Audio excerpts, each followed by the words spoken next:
Madam, এই ঠিকানাটা কোথায় বলতে পারবেন? আরে অন্ধ, লোকেশনে এসে ঠিকানা খুঁজতেছে। আরে এটাই তো তোর লোকেশন। ও আচ্ছা, এইটাই তাহলে এই লোকেশন। আসলে আজকে আমার এখানে জয়েনিং তো, এর জন্য জিজ্ঞাসা করলাম। কি জয়েনিং? আরে পিওনের কাজে আবার জয়েনিং আছে নাকি? তোকে সব চাকরি কে দেয় বলতো? আমি হলে তো তোর মতো একটা গাধাকে জীবনেও চাকরি দিতাম না। আরে না না আপু, আমি পিওনের পোস্টে চাকরি করতে আসিনি তো।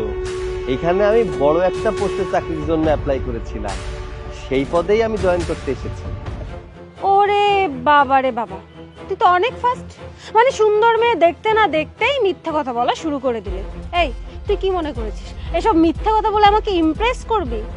নিজের প্রেশার কথা বলতে লজ্জা করে?